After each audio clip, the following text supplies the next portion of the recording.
those are passed. All right, a few comments.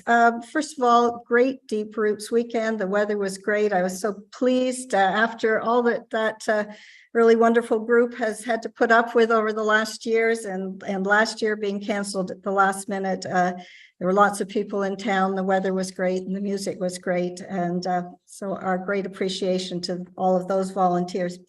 And speaking of volunteers, I know it's not a Wolfville fellow, but congratulations to Kevin West, who is King's Volunteer of the Year. And he's appropriately mentioned by us because Kevin West is everywhere. He's with Memory Cafe. He probably was out with Deep Roots this weekend. So that was very nice to see.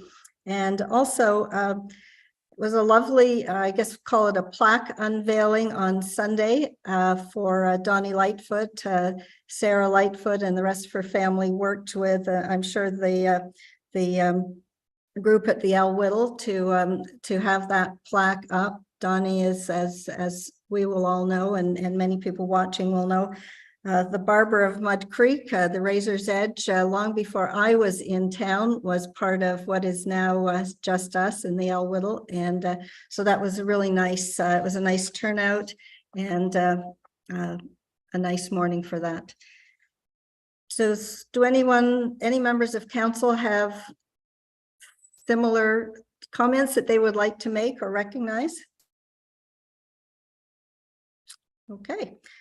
All right, that brings us to public input. I understand we have a number of people, so I'll just go over the, I should also say before, the reason that we are on Zoom is that Town Hall had a washout or a flood in one of the areas of Town Hall, and that is now being remediated. Apologies to at least one person I know who walked down to go to the council meeting in Town Hall, only to find that it wasn't there and it was here in where we are. And hopefully that person is now has now gotten home and can watch us online. So public input will be 30 minutes. So taking us to just after 7 o'clock, 7:05. Please introduce yourselves. You have 3 minutes to speak, and I'm relying on both the CAO and the deputy mayor, along with my clock, to help us with the 3 minutes. So please bear with me if some of our clocks don't align. But Laura, do we have somebody there who'd like to come on for public input? I'm just waiting to hear from David. Okay.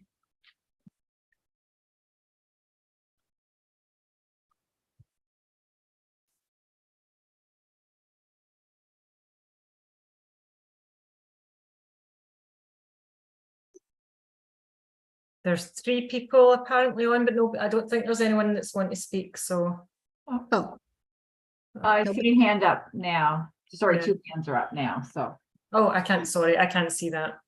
Yeah, David's going to elevate you. Just give us a sec.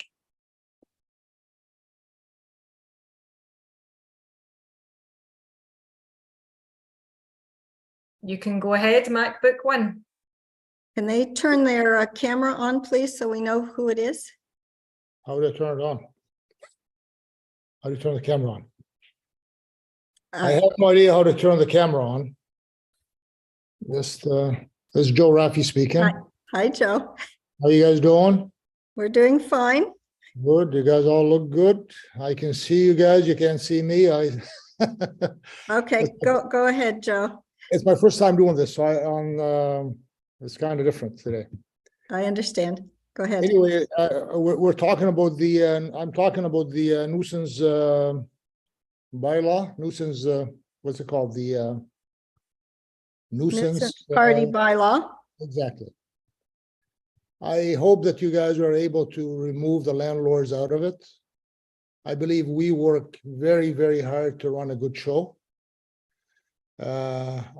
Basically, my whole summer was basically repairing and fixing stuff that students have abused over the years. And we continue to do that. The landlords that you have, most of them are upstanding citizens. They work very, very hard to make the places look good and clean up after the aftermath of our 19, 18-year-olds that cause this stuff. We don't mind if you fine the students, and I think that's where the puck should stop with them, their parents, and that's about it. You know, if somebody rapes somebody, I hope I'm not going to be responsible. If somebody murders somebody, I hope I'm not going to be responsible. And I mean, I can go on and on. You know, I think you all understand how I feel and how most landlords, you might have a few troubled landlords in town, and they should be dealt with you know, individually. We should not all be punished for everybody else's, you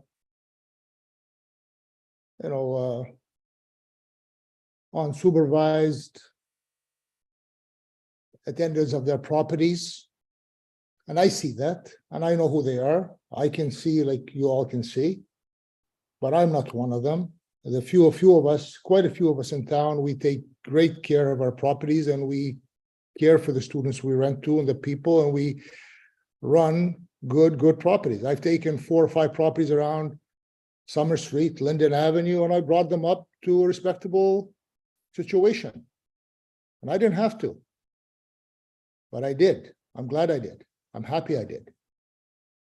And a lot of the landlords feel the same way. But you have a few absentee landlords and people that are here, you know, they're running hay fields in their front yards.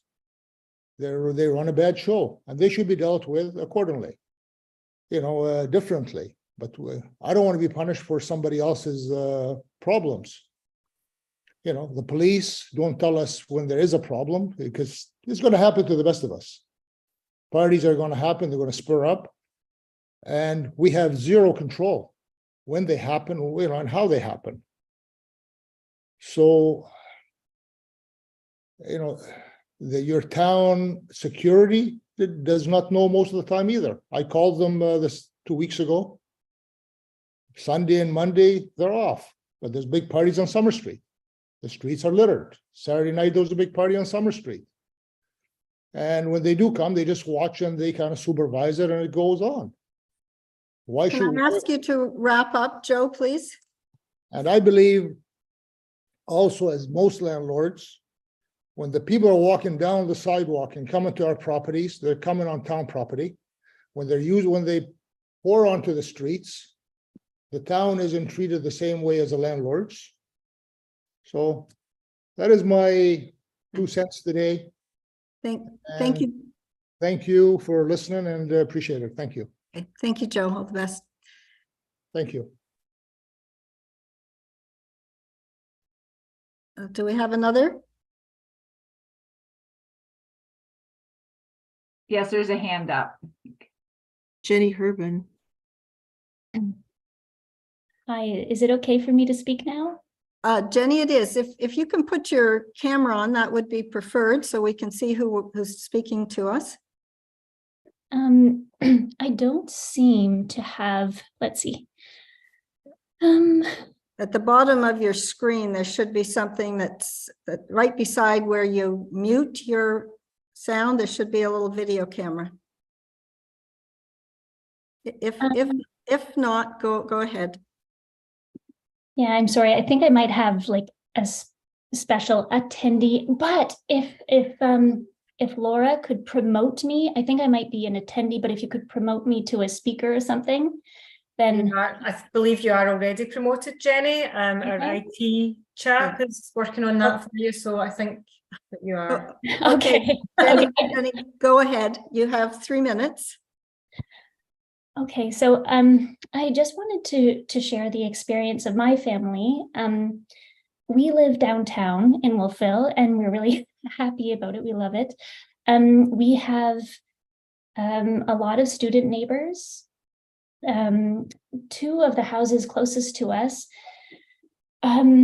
we know the landlords really well. They've introduced themselves to us. We have their phone numbers, and they've told us from the beginning that, you know, when they have new tenants, they tell them that they live in a noisy neighborhood, but they are in a quiet house. And we've rarely had problems. And when we've found the noise to be a little excessive and our kids have woken up, we've gone over and politely asked them to be quiet, and they've shared that they feel terribly and they have quieted down. We also on our street have a house where the landlord is clearly absent. There have been a lot of disruptive parties, a lot of drunken students around. It's really intimidating to have kids in such a neighborhood. And we have had to call the police, and we do know that they have been issued numerous fines over the past 2 years. So, you know, I think the landlords have also been fined.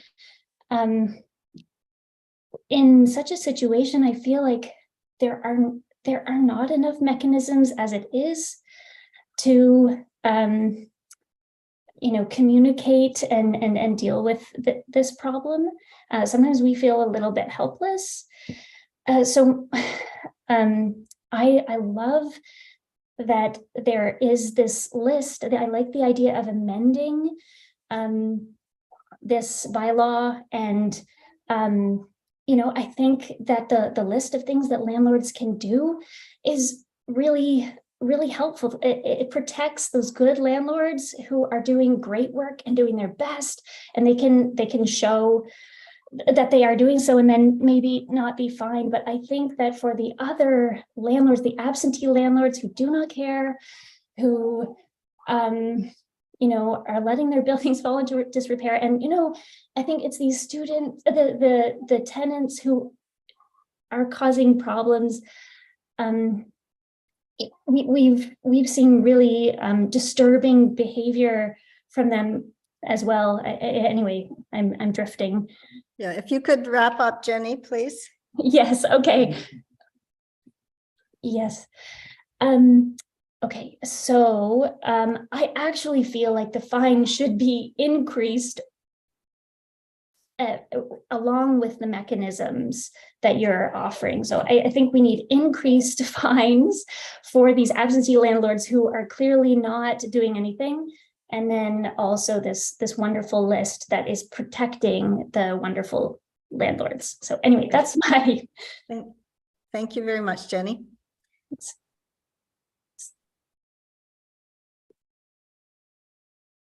And do we have anybody else?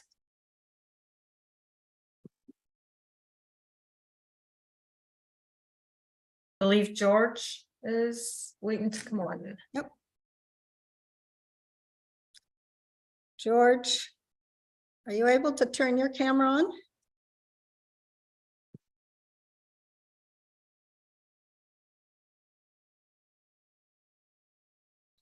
Hello, George. Ah, good man. George, you're muted. Can you hear me now? We can hear you and see you. Thank you. Thank you. As the mayor is aware, I've had to make a mad dash between the town hall and back home. I didn't pay attention to where the meeting was going to be tonight. So thank you, Mayor Donovan. Thank you, members of council. I'm here tonight to honor the memory of my late friend, Bob Lutz. As council knows, Bob and his wife, Jane, have been longtime members of the community. Bob was dedicated to community well-being, whether it be for an 80-year-old widow or an 18-year-old student.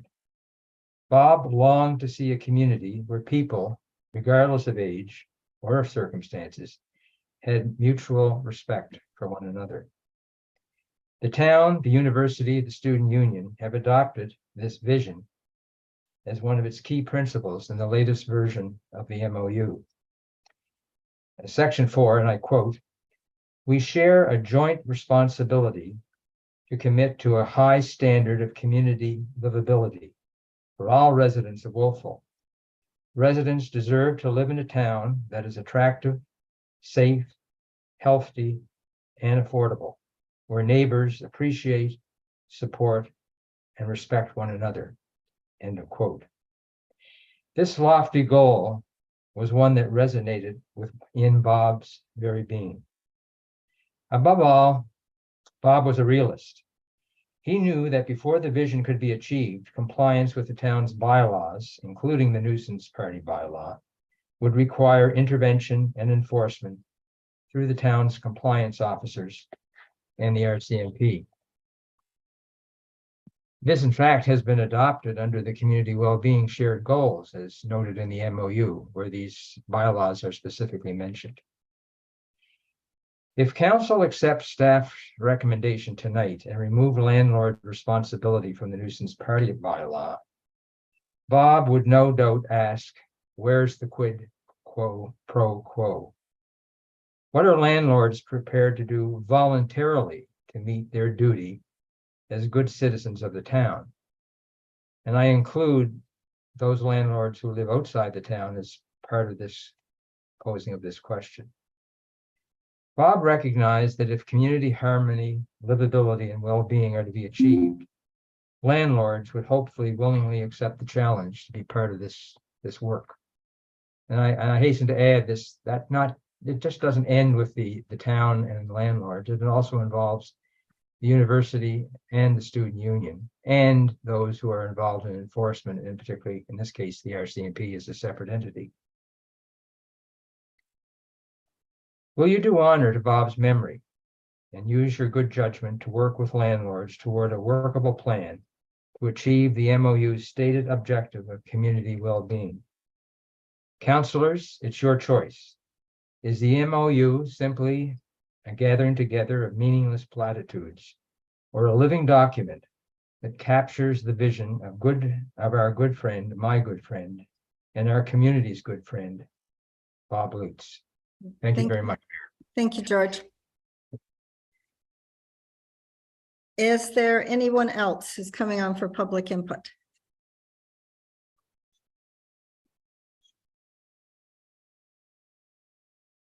I think we need to, I'll take this the wrong way, George, but I think we need to demote George. Can No, I don't believe there's anyone else for public input. okay, all right, there's no one else, so George, you got another couple of minutes, go ahead.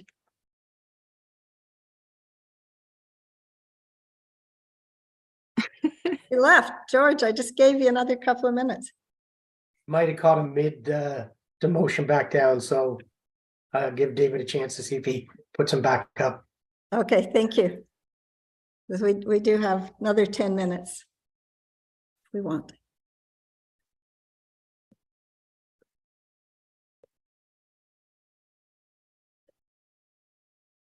He's on his way back. Okay.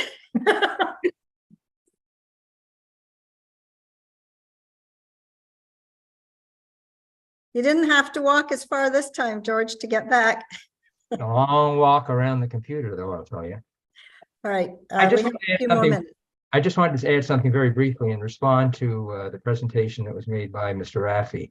I think he raises some good points. And I think in terms of, whether we talk in terms of good landlords, bad landlords, I don't know if that language is helpful. But I think what we could encourage, perhaps a leveling of the playing field amongst all of the landlords, is to have a solid inspection process, in particular dealing with the minimum standards bylaw and the dangerous and unsightly premises provisions of the Municipal Government Act. And I just throw that out. Those are possibilities where if there are properties that are derelict, if they're obviously not being kept up by the landlords, then the landlords who are looking after their property should not be penalized by not having better enforcement along the lines, as Mr. Raffi said, and in particular with those two provisions that I've just mentioned. I just wanted to Okay. throw in my support for that. Thank you very much, Mayor. Thanks, George. All right, so that is the last person for public input and. Sorry, I do see one more hand that's up. Okay, Oh, that's Jenny again. all right.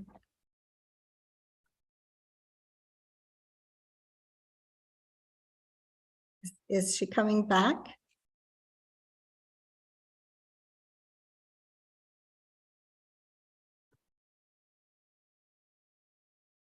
I'm not sure, David, if you're elevating her.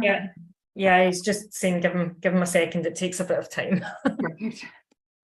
She's back. Okay, it's actually Jenny's husband, because I just wanted to add one thought. Hi, Hi. you have 3 minutes, anytime you're ready to start. And Okay, your great. name is? My name is Daniel Grigsby, Hi, Daniel. and I just wanted to, add my support to what Jenny said. Our experience is one of not really feeling like we have enough levers or mechanisms by which to communicate with absentee landlords. So if the town is, in a position to do that through fines, I think that is an ideal scenario. The other thing I just wanted to add is that as somewhat of an outsider coming to Wolfville, my perspective very quickly became one of seeing that there's a huge power imbalance between the kind of, I don't know what you want to call it, but the group of landlords who kind of control a huge amount of real estate in Wolfville compared to other towns I'm familiar with in Nova Scotia, and the kind of the effect that has on the direction and the culture of the town over time. I grew up coming here when I was younger, and I have definitely noticed a huge kind of, I wouldn't say, degeneration, but something, like walking along Main Street, you can see the direction that things are going in. This kind of landlords who are not necessarily here to participate in the community, but are here to hyper financialize property in the way that I've seen living in Montreal and Toronto, these big cities, and the kind of wave of financialization has really decimated a lot of vibrant communities. And I'm not pointing any fingers at any individual landlords. It's just, it is a force that needs to be addressed, I think, through mechanisms like holding landlords accountable financially for the impact that their property and the people who live in it, who are ultimately their choice, have on the surrounding community. So that is my comment. Thanks. Thank you so much, Daniel. Laura, David, anyone else?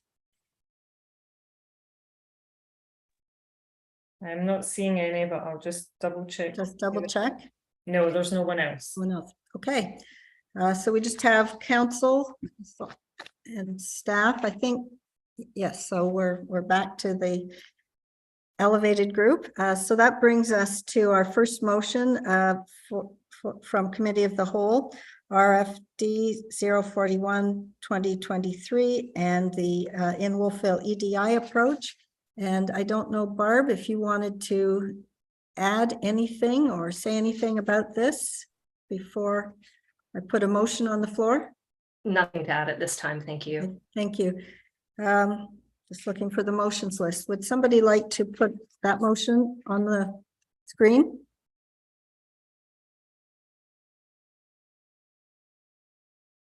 I'm looking for a member of council to put a motion on. I can move that, Mayor Donovan. Thank you, Councillor McKay. If you would. Certainly. I would move that council supports the development and launch of the In Wolfville program as the first steps of our town's equity, diversity, and inclusion approach. Thank you. And a seconder, please, Deputy Mayor Madeira Voss. Are there any questions of staff or comments by council? Councillor Ingham? Sorry, I apologize. I couldn't find the motions on the list. I think we're all scrambling here a little bit. Yes, so okay.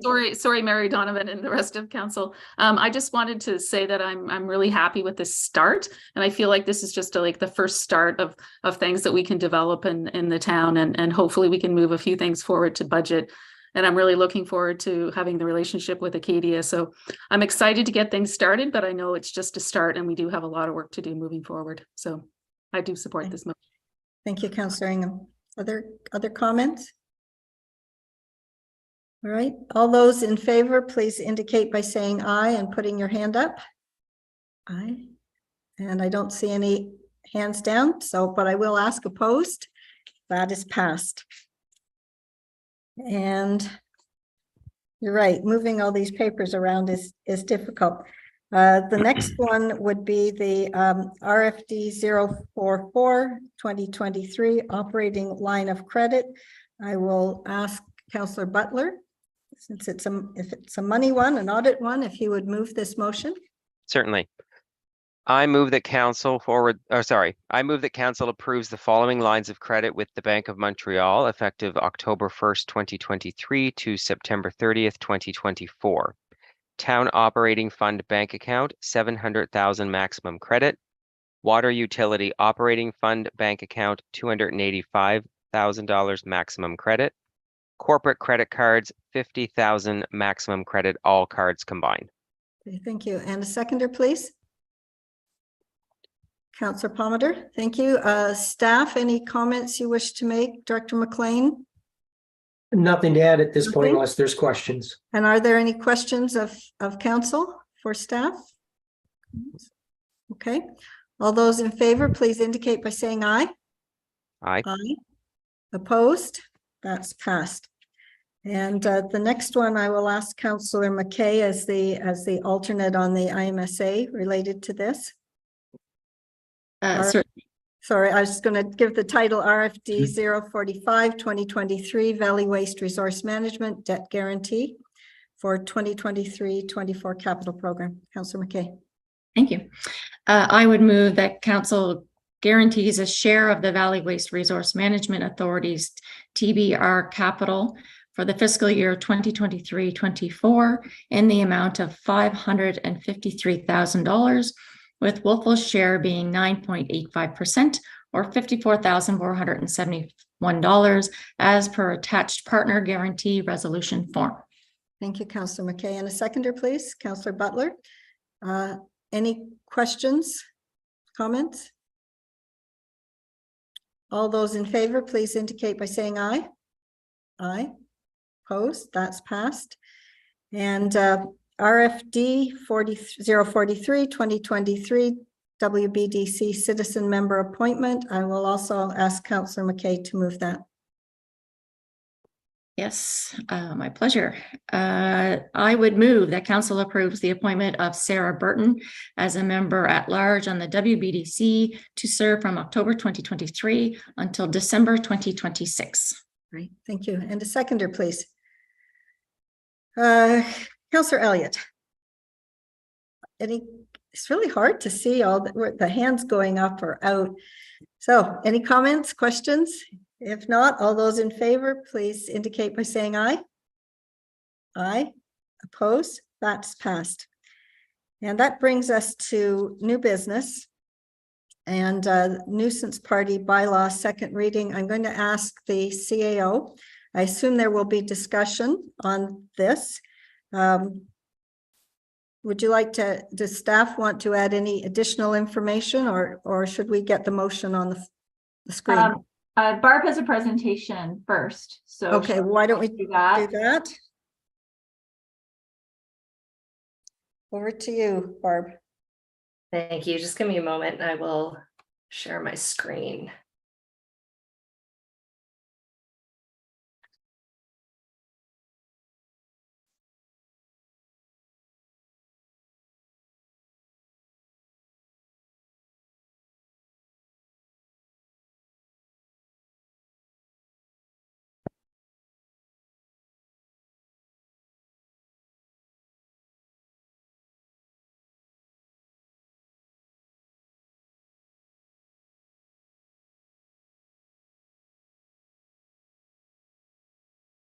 Just a moment.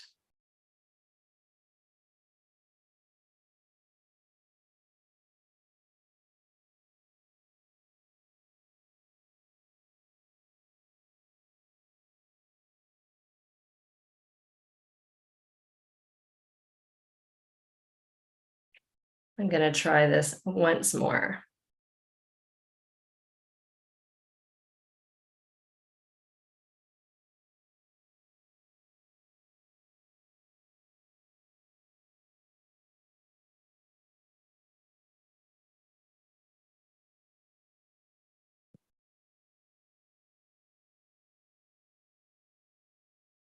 Barb, did you want me to try and share from my desktop and I can scroll it for you? Let me just try one more thing here, Okay. but thank you. It worked in the dry run. I know. Here we go. Sorry. Let me just share this. And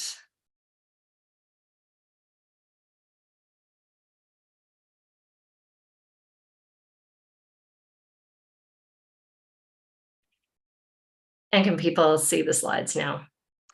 Great. Thank you for your patience. It has been a while since we've been using Zoom.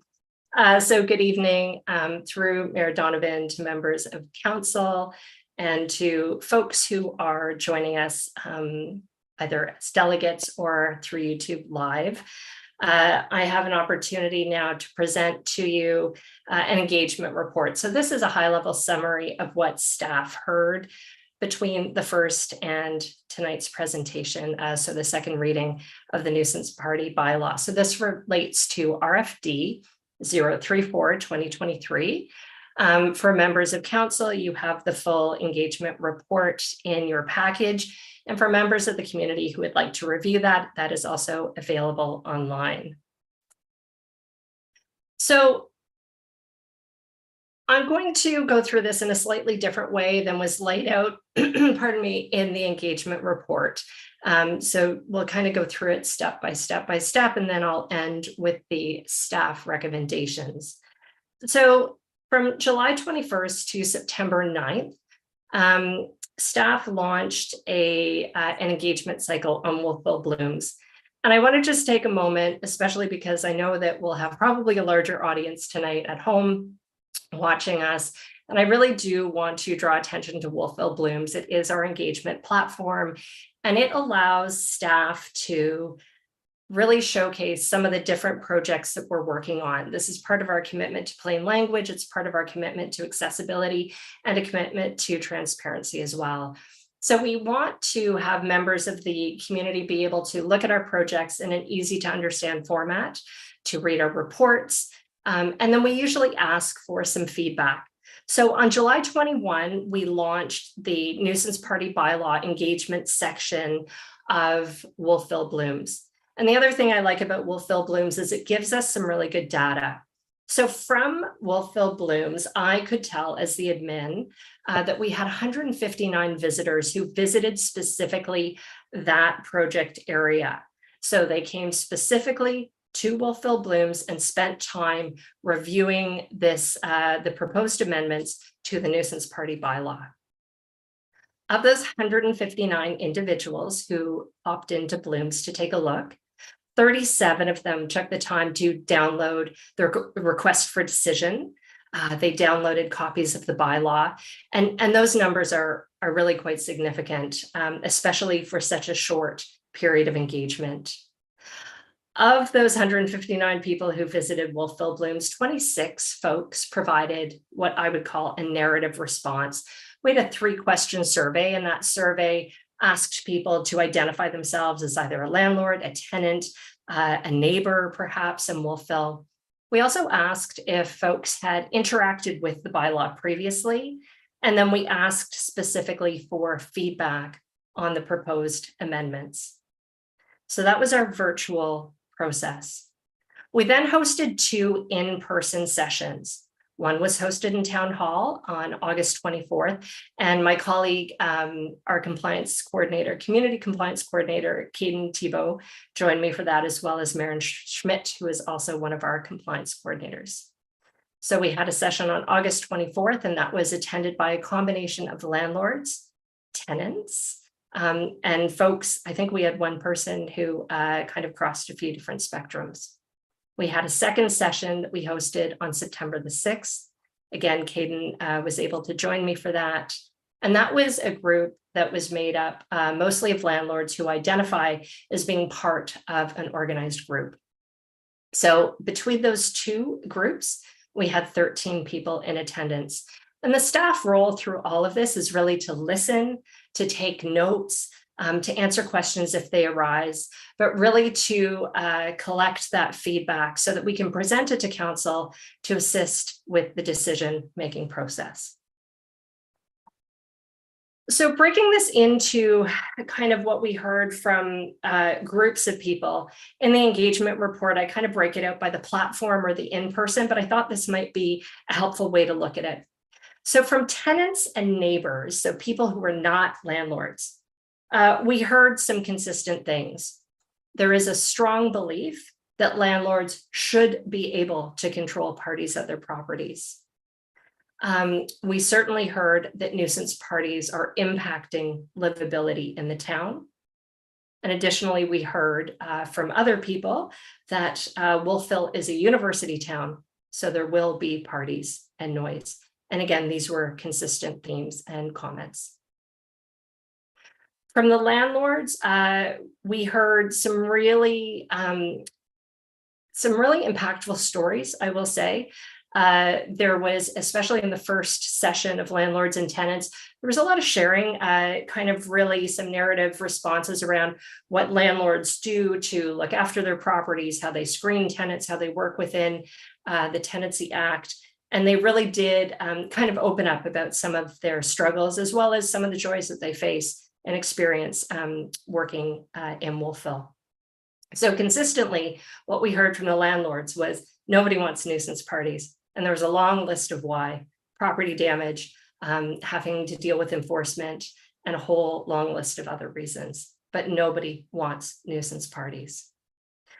The landlords reported that they are working to communicate the bylaw to prospective and current tenants. And as we all know, there is a housing shortage. So landlords do have an opportunity to screen for tenants. And during that process, the landlords that we were interacting with, they did report that they were communicating about the bylaw, the expectations, the responsibilities, and they also do this with their current tenants. They also report doing things like providing pamphlets. The town has made pamphlets about the nuisance party bylaw. They provide pamphlets about this. They provide pamphlets about being a good neighbor. They speak to their tenants about being good neighbors in residential neighborhoods. And they also do work to add in the nuisance party bylaw as a schedule to their leases. The landlords also report that they are somewhat limited by the Nova Scotia Tenancy Act and what they can do if there is a party. They can't just show up. They have to give 24 hours notice. There are those barriers in place, and that became challenging for the landlords who are being expected to do something about a party when it is in progress. Landlords also say that they're working with tenants to set expectations, but that really beyond education, they have very limited tools to do so. So again, lots of dialogue, lots of information sharing, but they cannot attend a property and go into a property if there's a party. They can't remove people from a property if there's a party. The landlords certainly did indicate that they feel vilified. They say that they're being blamed for a lot of things, that all of the landlords are being kind of viewed as one. And there's this ongoing dialogue about good landlords and not good landlords, and they really feel that they're being lumped into one group. Landlords say that they want to work with the town on this issue. They really do feel that they are being impacted by nuisance parties as well, and they want to work with the town. Landlords specifically indicated that with the amendments, they still don't want to be assumed to be guilty, especially with all the other stuff that they're doing. This was a point that it's one of those things that it might not come through in a written comment, but from the in-person sessions, you could really hear it in their voices. They don't like that idea of assumed guilt. And bottom line, the landlords consistently were saying that they feel that the town needs to remove remove landlords from the bylaw. So consistently across all groups, here's some of the things that we heard. Again, I reiterate, nobody wants nuisance parties. That's why they're called nuisance parties. Nobody wants this. There was constant feedback that the town needs to do more to support younger residents with activities, programming, places to be, places to just be young. There was also feedback around how Acadia needs to do more to keep students engaged and entertained. And preferably, the feedback indicated that that should happen on campus more so than off campus. Again, consistently, we heard that the RCMP need to do more. The RCMP have the ability to take action during a party situation when nobody else really does. So consistently from everybody we were engaging with, the feedback was, we need the RCMP to do more, especially when those parties are happening.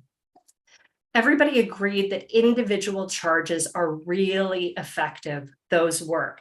That's also why we need the RCMP to do more from this perspective, because the RCMP have the ability to lay those charges in the moment. Again, these nuisance parties are happening for a reason, and part of that reason is the misuse of alcohol and drugs within the community.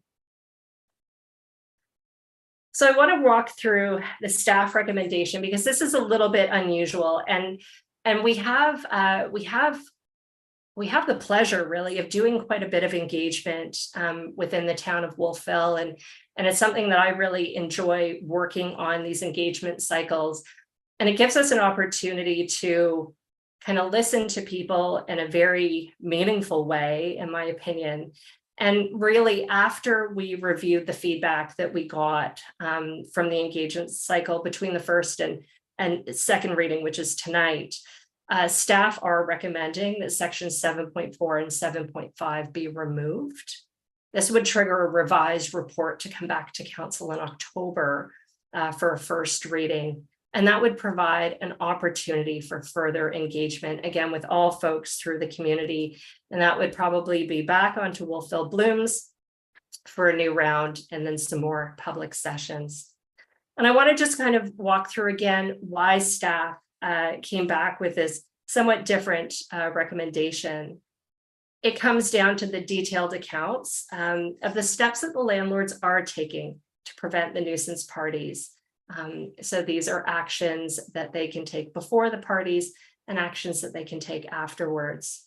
We heard detailed accounts of the impacts of the parties on not only the physical properties, but also on the landlord and tenant relationships. This is really an issue when a party of this nature happens and all these different folks kind of get pulled into it. We also heard accounts of the challenges of working within the tenancy legislation, and that had a lot to do with, again, a landlord can't just show up if a party is going on. A landlord can't really kick people off the property in that way. And also the detailed accounts from the landlords of the realities of working within an eviction process. It is a long, slow process. There's a lot of steps to that, and it's tough to work within that. It's not quick, it's not swift, it's not from the perspective of the landlords, it's not a really easy tool to use, and it's not a swift tool, which of course, as we all know, when there is a nuisance party, you want that fast action. So staff further recommend that both the RCMP and Dr. Stephen Schneider, who's working on our community safety pilot project feasibility cycle right now, that they be engaged to discuss other innovative solutions that could address the gaps if 7.4 and 7.5 are pulled out, and that creates gaps. We want these folks to work with us to address those gaps, and then to better support landlords, to better support tenants and community members in both preventing and managing the nuisance parties that continue to happen in our community. And again, without any confusion here, staff are still strongly recommending that the nuisance party bylaw remain in effect to address individual infractions. And in plain language, really being clear, that means if you're hosting a party, if you are the organizer of a party, if you are attending a party and it is deemed to be a nuisance, you should be held accountable through the act. So I'm going to turn this back to our CAO, and I'm happy to answer questions if there are any. Thank you, Barb. Just a couple things to add. I just did want to draw to council's attention that after our package was released, there were some emails that came through to all town council in the last day or so from residents primarily concerned about the staff recommendation and removing 7.4 and 7.5. So I just did want that on the record that some of those emails did come forward. And I also just want to let council know the options. So it is second reading tonight. That's been advertised. If council wishes to proceed with how the bylaw was written and brought through first reading, you can certainly do that tonight. If there's any changes that you would like to make to the proposed bylaw, including if you support the staff recommendation or if you don't and you want to go in a different direction that's different from what was in first reading, then it should be referred back and we would start over again with a new first reading because it would likely be a substantial change. Unless it's a housekeeping or very minor change, the process would start back over from square one. I think that's it for me. If there's any questions, we can certainly take them.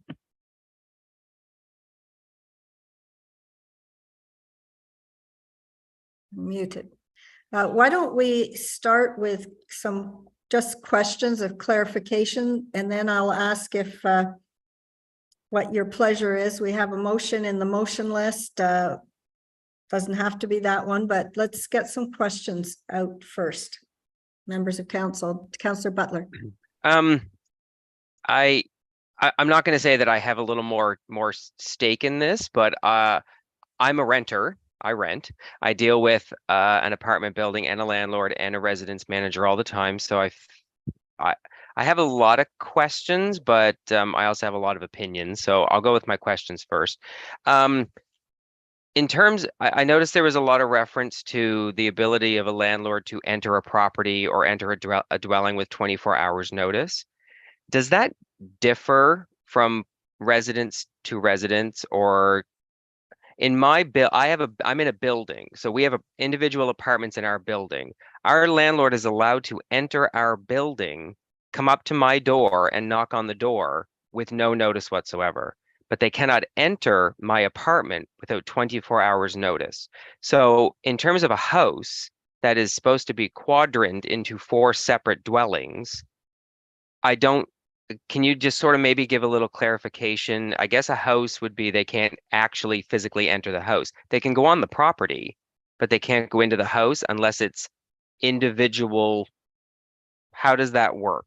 That's my number one question, because it seems like with the kind of dwellings we have in Wolfville, it's very different for each property. Aaron, do you want to take a stab at that? Sure. My understanding is that they can go up and knock on the door, as can anyone.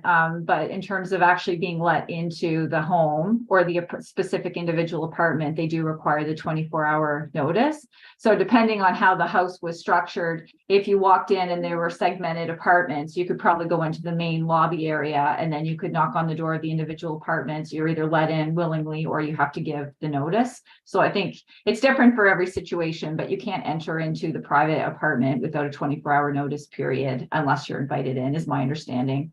And Barb may won't have something to add, but that's my understanding as well. Okay, and then I just had one other question. So one of your slides, one of the things I'm kind of bombarded with when I'm out walking is people just come up to me and say, and it happened a lot during the video camera pilot project, they will just come up and say, the town needs to do more, and then walk away. Or Acadia needs to do more and walk away. Council needs to do more and then walk away. So in terms of engagement and what is going on, we have tenants coming at us, residents, landlords, who are not offering up other options. So I find it kind of frustrating that they are putting responsibility on us to try to make change and try to create initiatives.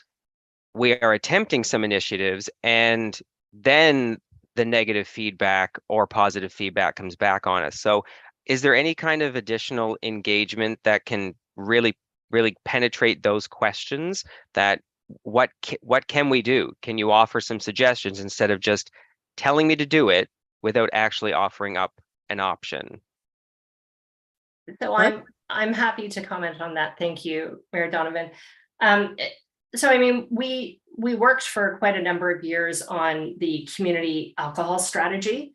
And the three pillars that we ended up with in the draft version were awareness, events, and enforcement. So awareness around the misuse and the harms from the misuse of alcohol, and then events, because we heard consistently through engagement that, you know, people wanted concerts, they wanted places to go to hang out, they wanted opportunities to, you know, have safe spaces to experiment, to be young, all of these different things. And then enforcement was the third pillar, because when people cross the line, you need that reset, and that's where enforcement was set. So we got to the point at which we went out to our partners, Acadia, the RCMP, the business community, and we basically said, you know, here's what the town's willing to do.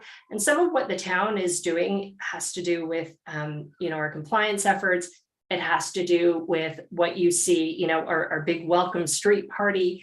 That kind of was born out of this idea to have an alcohol-free event where people could come and enjoy and learn how to have a great time without, you know, damaging stuff or you know, having a massive party.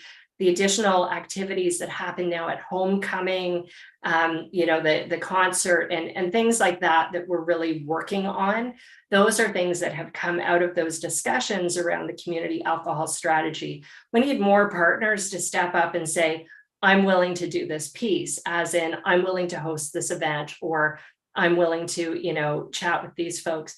The other piece that's starting to come together as well, not to speak on behalf of Acadia, but they're also working towards having some off-campus RAs, which was another part of that conversation. So stuff is happening, we're just slower. So if anybody has suggestions, we always want to hear it. But the town really has been partnering with Acadia and moving forward with some of these initiatives that directly came from feedback from the community alcohol strategy, as well as from other levels of engagement that we've done. Yeah, and it certainly wasn't a slight on that we haven't done anything. It's just I look at Deep Roots just as a prime example. I'd love to know, because we're in comment or questions now, Mike. Do you have another question? Because I have a few people. It will come after this. It'll come after this. So I look at Deep Roots, where the ticket price for students was significantly different than a regular ticket. How was that promoted to students as something to do other than drinking? And like, here is something, a festival the town is putting on.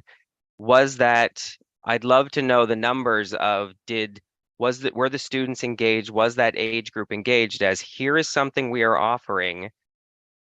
You know, did it work? Did it work? Was there a good turnout, as opposed to just going to the bar and drinking? Everything always ends up with a drinking component. Deep Roots doesn't, in a way. So how was that engaged with students? That'll be my last question. Thank you. And I don't know specifically how Deep Roots did engage with students, but that is something that we can find out. We can have a discussion with the ASU and see how that was promoted. And it would be actually a really good follow-up with Deep Roots to actually have a conversation to see how many of those student tickets were sold, and what portion of the attendees were from that category. So we can definitely follow up. I just don't have an answer for you tonight. Thank you. Councillor Elliott. You need to unmute yourself, Wendy. Yes. A number of years ago, we had a presentation, it was before I was on council, from a staff member at St. Mary's University, whose sole role was to be the community university liaison. And there was a lot of really positive stuff happening.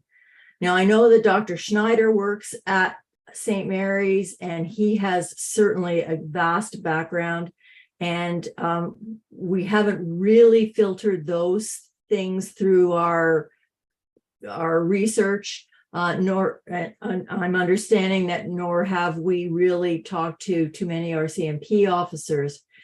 Do you think it would be a good idea to carry on the research part of this and hold off with the changes to the bylaw for a while?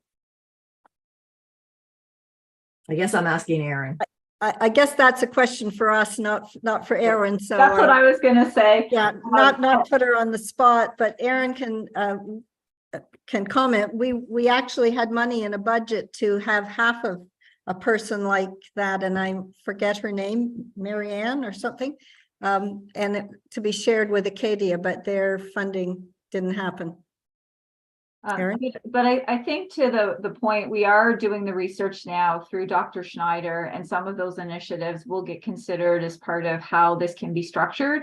So, her name is escaping me from SMU. It was Sarah, and her last name will come to me. But yeah, she did come down and do a presentation. And I think a resource like that, if not through Acadia and the town in direct partnership, might actually be accomplished through the community safety office.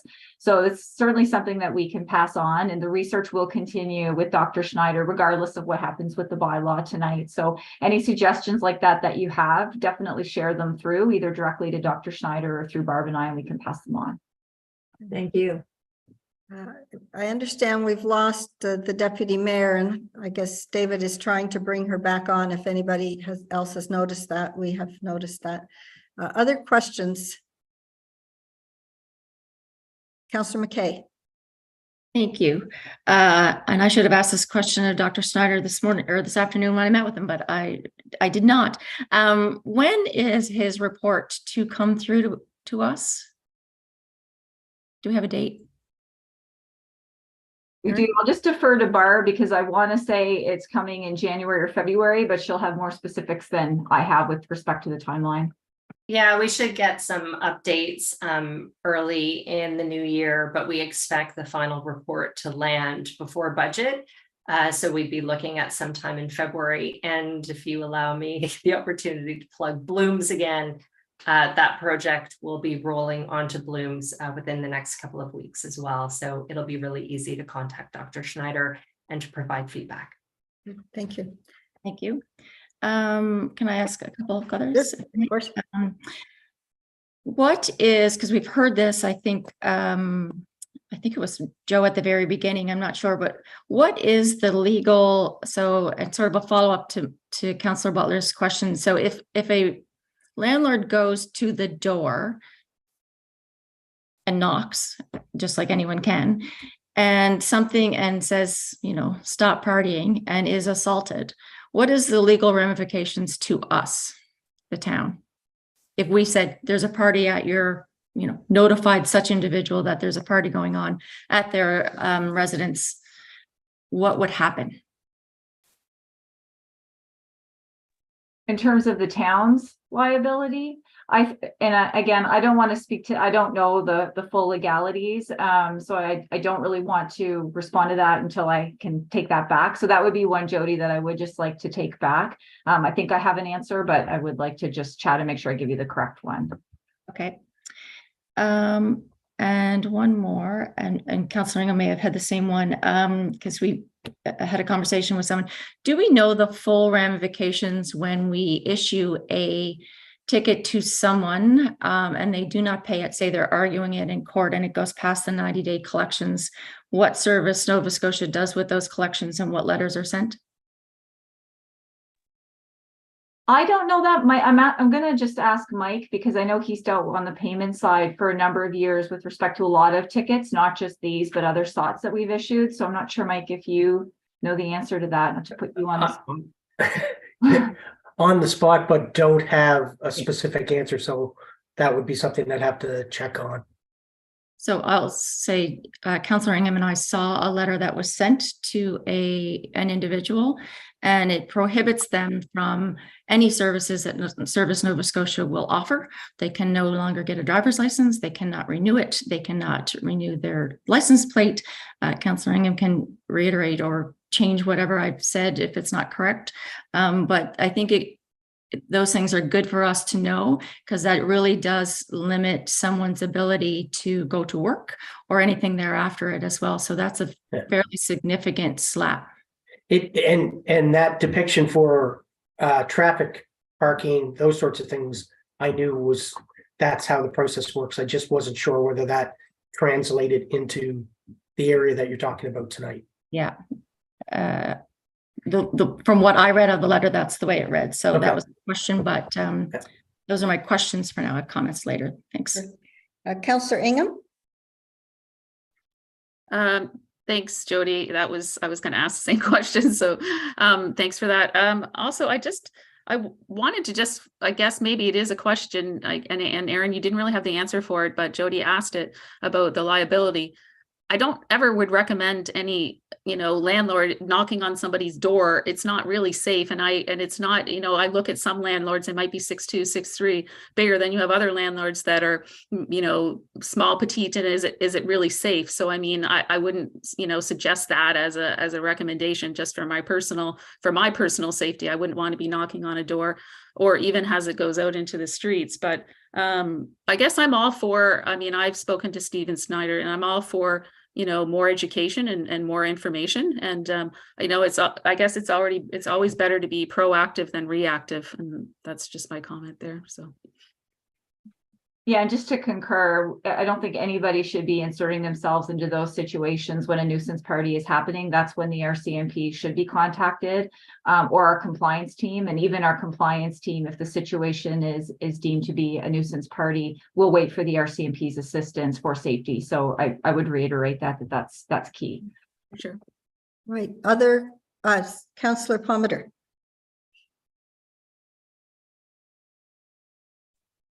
Well, I think that my conversation with Dr. Snyder was pretty, I have a lot of optimism for what he's going to bring forward. So I look forward to what his report is and how he put the nuisance bylaw in, how he puts nuisance bylaw in perspective. I think that's going to be key. It's not really a question, it's a statement. Other questions? No. No. Other questions of anyone? I just have a couple, and then maybe we'll get a motion on the floor, and then we can have a debate on it. I guess this is to you, Barb, because you met with the landlords. When you said that I believe you said the landlords want to work with the town, similar to Councillor Butler's question, did they give any specifics about what working with the town would be? Or just that they're willing to work with the town?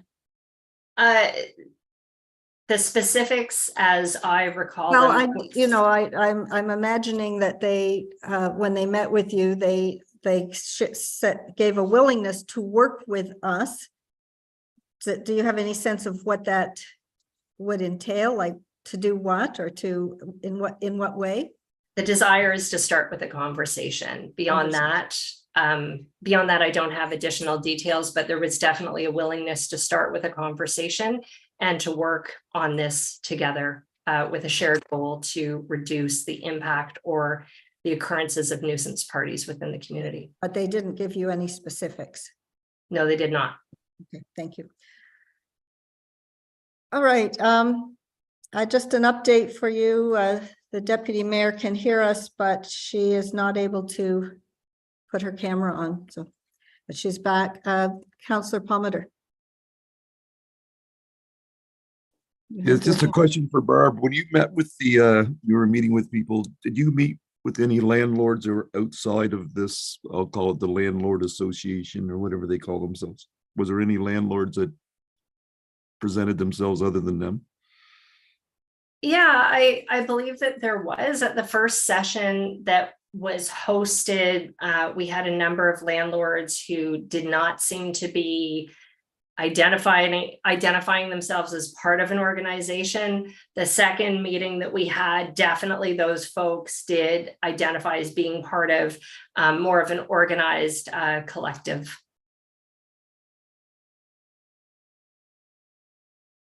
Okay, I don't see any other hands up. Would anyone on council like to move this motion as a point of so we can discuss? If it is approved by a majority of council, we send it back to staff and then it comes back with first reading. I suppose other things we could do, Aaron, and I'm looking to you, we could amend this, add to this motion, or change it completely, and all of those things would send it back to staff. Is that correct? Yes, if it's at all different from approving what was brought through first reading, it would go back and we would bring something back in October or November and start fresh. The only option that would address this kind of in a final way tonight is if you want to give second reading, as I mentioned, the way it was written when first reading went through. And we would, should that come up, we would need you To to help pass us. the motion to give second reading, yeah. Yes. Yeah. Okay, so would anybody be willing to put this motion on the floor? I think Councillor Palmater, am I seeing your hand up? Sure. Yeah, I don't have the motion right here in front of me, but I would move that we send this back to the, to. Well, actually, there's a specific motion. I'm wondering if staff are able to.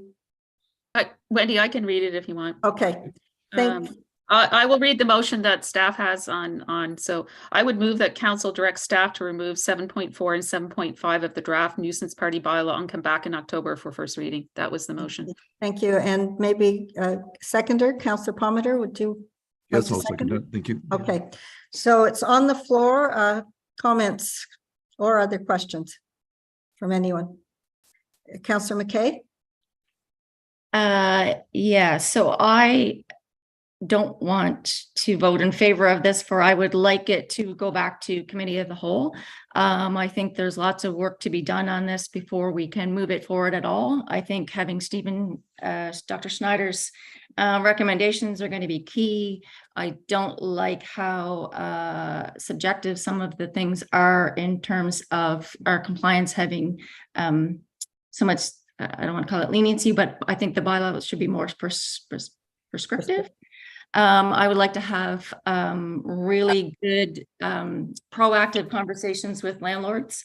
I would like to see, I don't like to use the words goods and bad, but responsible landlords not be held with the same, painted with the same brush. I would like to see it maybe something in the effect of, if you're a responsible landlord, maybe there's a group of them that we check off and have a list of them or something like that. And those that don't have a responsible property manager or landlord, maybe they are the ones that are fined. There's a plethora of things that maybe could happen in this going forward, but so I'm not going to vote in favor of this, but I'm hopeful that we can deter it for a more fulsome discussion with some more information at the committee of the whole. Thank you, Councillor McKay.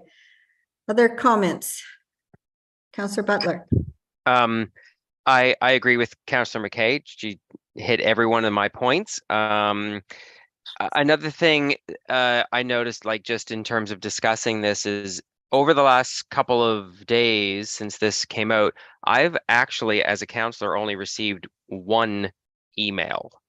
So I don't know if it is possible to just check that all emails from residents are being circulated to us, because I've heard names from people that sent emails, but I did not get them, and I would like to have all that information. They may not have gone to town council. In some cases, they just went to individual councillors. Okay, I don't, I mean, it's, and maybe that's okay, but if it's referenced during this, I think that I should be able to know and have a comment on that. If someone says so-and-so said this, well, I didn't have that feedback before coming to this meeting. So just in a general, maybe that's something that can be part of the discussion. I won't be voting for this because I feel there is a much bigger conversation to have. As a renter, I'm a little blessed, but I don't understand how the rules can be different for the place next door and mine if it's set up the same. I just feel like there is more to it. Councillor McKay and Councillor Ingham brought up the liability thing, where I would like to know more of that. I would like to know more of the landlord's rights, the tenant's rights. You know, a person falls off the roof of a building during a party, and can they sue the landlord for that, or how does that work? I have a lot of questions about that, and I think there's more discussion to it. So I won't be voting for this as is, but look forward to a lot of discussions ahead. Thank you, Councillor Butler. Other members of council who wish to make comments? Councillor Ingham. Yes, I won't be voting in favor of the motion that's on the floor just to remove the 7.4 and 7.5. I do agree that there's more dialogue that needs to be discussed. So as the motion is written, I won't be voting in favor of that. Thank you. Deputy Member Dear Voss? Can you hear me, Mayor Donovan? Yes. Okay, because I just switched to my iPhone. My computer really was very uncooperative, and I apologize for that. We are discussing, just to confirm, the motion as presented in our motions list for the removal of those two. Okay, so I just wanted to say that I agree with Councillor Ingham and the other comments that I also would not be moving in. I would not be voting to support this. I think there's much more that we need to discuss, and I really appreciate the comments that we heard this evening from the various speakers, and I think that we need to look at this a little bit more closely. Councillor Elliott, Isabella, are you done? Yes, thank you. Sorry. Councillor Elliott. I just wanted to say that I concur with my colleagues. I had someone very upset on my doorstep just before this meeting.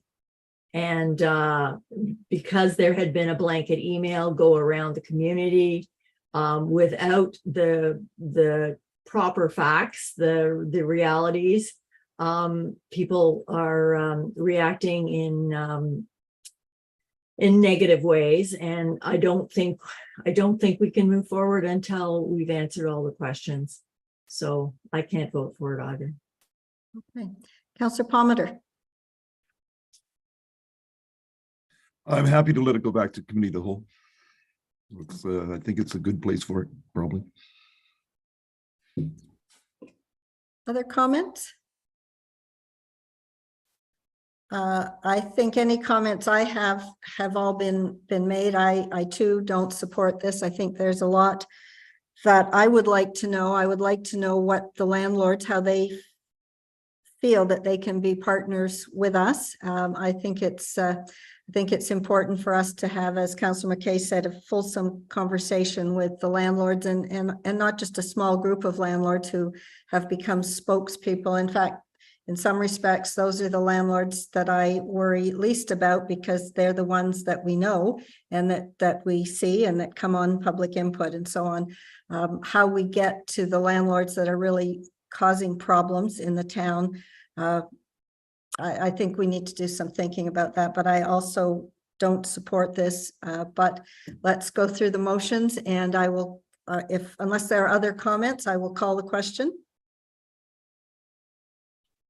And remember, just because we don't often have a negative vote, remember, if you do not support this, when I say all in favor, our hands don't go up. We only have one or two of these a term, and so this is one of those.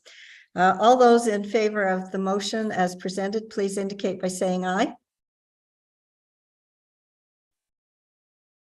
Opposed? Opposed. Opposed. It fails. I don't know, Ian, if you... I voted that one backwards, but that's okay. Sorry. That's why I tried to clarify it, but Sorry, we my understand. mistake. I apologize. That's okay. You're lucky because it failed by a margin that you didn't have to worry about. All right. So I guess before we move on, I'm assuming not, but does somebody want to put a different motion on, like go back to the original one?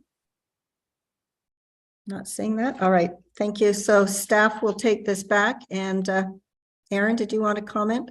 So just for clear direction, would it be appropriate that we bring it back to committee of the whole without a staff report, but just a general discussion to get a bit more feedback on what council wants? And then we can go from there and tailor it a bit more specifically, but we'll just come back with an open discussion. Yeah, I'm seeing nods, so I think that would be appropriate. Thank you.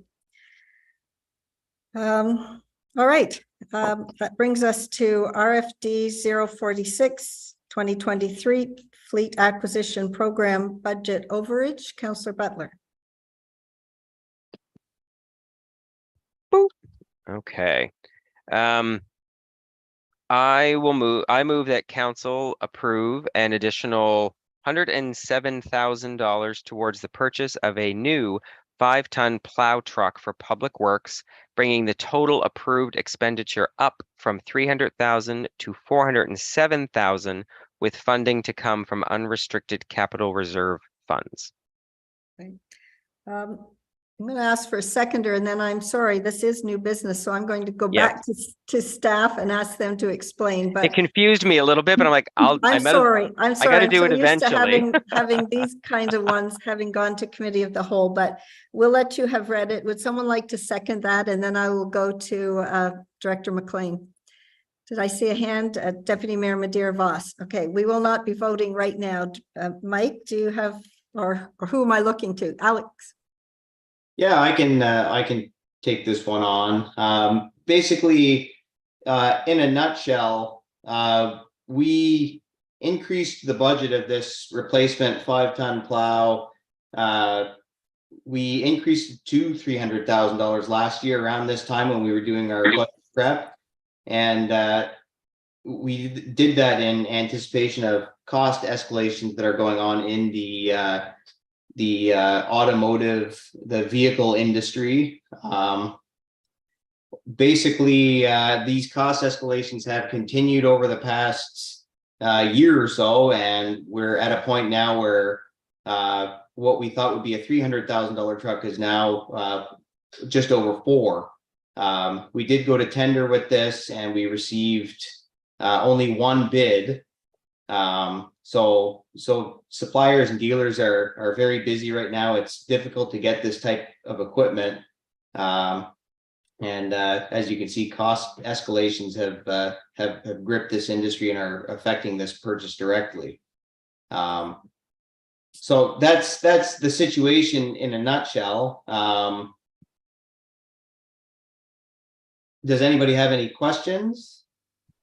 Councillor Palmer. I understand that there was only one response to our bid. Is that correct? That's correct. Yeah. So my question would be, like, why is there not more than one response? And I would wonder if there's not some spec that you have in that tender that rules out. There should have been 4, I would guess, 4 bids. Yeah, but are you ruling somebody out by spec, or are they just too busy to bid? I would question.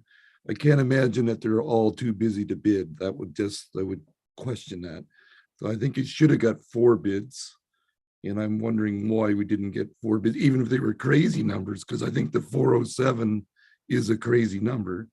But I would think the other suppliers would have at least bid, because the delivery of this truck won't be till when, next year, probably? A year, yeah. And I imagine I would just be speculating, but I imagine some combination of possibly the two. The dealers are very busy and they can't get this equipment, and we have a specification that may be limiting some suppliers from responding to the request for tender, just based on the equipment that's specified. Because you're not asking for anything really special. I mean, or maybe you are. I mean, it's a 4-wheel drive 5-ton truck with a front V plow, isn't it? It is, yeah. We're not asking for anything. We're not asking for anything special, and our specifications basically equip the truck with the features that our crews are used to using and that they need to use in town, and other specifications like the engine type and the brake types are done that way. For our service technician has a certain quantity of spare parts on hand, and he knows how to work on certain vehicles maybe better than others. He doesn't have to take them, return them to the dealerships for service. So that's one of the reasons why we specify certain equipment within these specifications. Like what's an example of certain? What are you referring to there? An example might be the type of engine. Our our spec might call for a certain brand of engine in the truck rather than another brand of engine, because he's got parts for those engines already. We've got a number of pieces of equipment in town, such as our standby generators that have similar or the same engines. So these that's one reason, his familiarity with that type of equipment. So that's pretty brand specific when you start asking for a specific engine. So that's my concern. Like It is and it isn't. A lot of these truck companies can equip these vehicles with whatever we need. I'm not overly familiar with that process. That's all done by our technicians, Peter Schofield. I'm not sure at a 5-ton level how much choice there would be in engines and transmissions, because that's you're getting into kind of not into the industrial grade stuff. You're really at the top end of a commercial grade, right? So I would question that. I'm happy to set up a meeting so we can discuss that if you'd like. I'd love to. I'm just leery of I think it would be worth a phone call to. I'm not even sure who you got your tender from. Was it Sterling? The bid response came from Nova Truck Centers. It was Nova. Yeah. Okay. Yeah. So I would just wonder why the other guys didn't bid, and that would be the first question, because Dodge and Ford certainly make a comparable unit, no question. Another piece of information I can offer, Ian, is that Peter did go out to some of the other dealers and some of the other equipment suppliers looking for other similar equipment, maybe not exactly as specified in our tender. And just today, actually, he brought me some information about a company in Quebec that basically builds these 5-ton plows, builds them to their own specification and just sells them. They're looking at similar lead times for delivery, and they're also in the same ballpark price range as we got as the bid that was returned for this. So I don't think we're far off from what the market demands for this size and specification.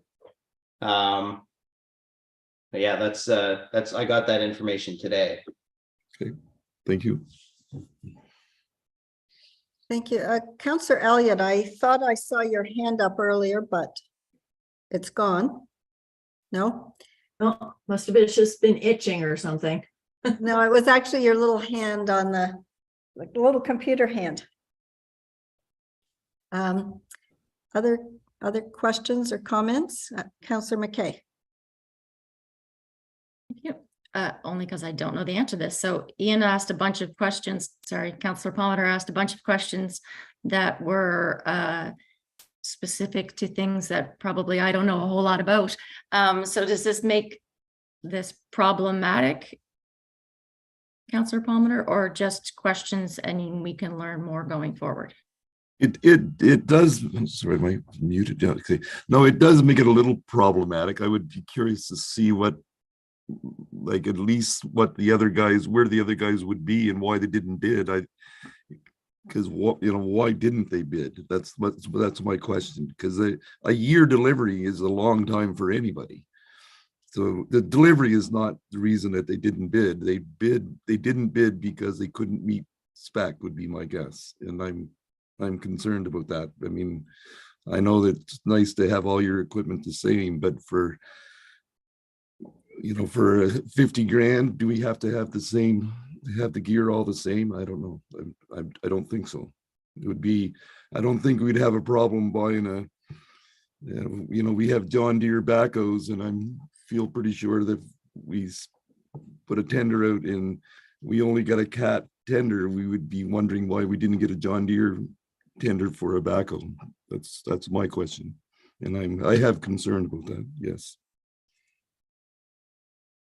I just would like to follow up on Councillor McKay's question, because I wonder if this is something for future, or if, because Councillor Palmer, you probably know more about this than any of the other councillors on here. So we're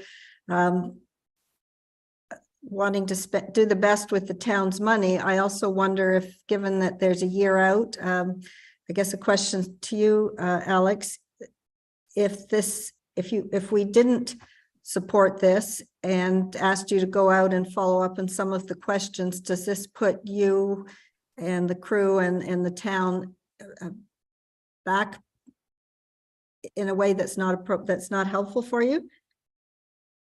I mean, it would certainly be a setback. The 5-ton plow that we have now is getting older, and it's getting worn down, and it's our main plow for all of town. It's the heaviest duty piece of equipment we have, and we rely on it pretty heavily. And when it goes down for repairs, that impact is felt. So we're approaching this as a replace it before it's dead kind of deal, and we're keeping the existing plow in our fleet as a backup, and we're going to do that. What would be the time implications of going out and asking the questions that Councillor Palmer had said? Does it delay this process a month or a year? It certainly wouldn't delay it a year. Yeah, I mean, I could probably go, if I could answer the questions and had to go back to tender, it certainly wouldn't delay it a year. Councillor McKay? So committee of the whole is next week. If we, and I don't know the answer to these questions, so if we waited till next week and perhaps Councillor Palmer and Director D'Souza could get together and give us some level of assurances that it was good on October 3rd, could we add that to the agenda and go right after and have a council meeting right after to ratify should that decision go forward or not at that time? It's a week out. Would that give us some time to answer? We also have a council meeting Wednesday night after a public hearing, so. Sure. Yeah. So we have a couple of opportunities next week. Would that work? Is that enough time? If everyone else agrees, I should say. Yes. I'm looking to Alex. Would that be a timeline that you could work within? I believe so, yeah. Jody, your hand is still up. Director McLean has come on. I assume you didn't just want us to see your face. So. No, I was happy to stay off screen. I think just given the timelines and schedules, and Alex is being agreeable to say perhaps he could do that within a week, but we do have, from a staff management point of view, an all-day budget meeting tomorrow. Council is busy. If we could extend that into the November committee of the whole time frame, perhaps that's a little bit more breathing room to look into the answers to the questions and where we're going. And at the end of the day, if it's a 1-year timeline on whatever's ordered, 1 year from today or 1 year from a month from now may not be the be all end all, if you know what I mean. Does that make sense both to council and to Alex? I would agree with that.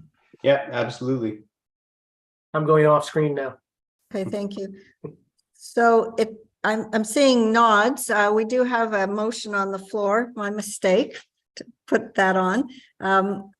Aaron, is it best to handle this? I would just vote and defeat the motion if that's the will of council, and then just refer it to the November COW meeting. And Alex can get together with Councillor Palmer in between, and we'll come back with some more information then. Okay, so once again, twice in one council, and maybe the only 2 times in this term, we'll call the question. If you do not support it, don't put your hand up. Okay, I won't this time. I'm watching you, Ian. Okay. Any other comments or questions? All those in favor of the motion as read, please indicate by saying aye. Opposed? Nay. Nay, nay. Okay. This is hard. All right, the next item is RFD 040-2023 Housing Accelerator Fund, and Director Lake, I assume, is up. Yeah, we have a presentation, so. Good Hello. evening, council. I'm just going to get this presentation up.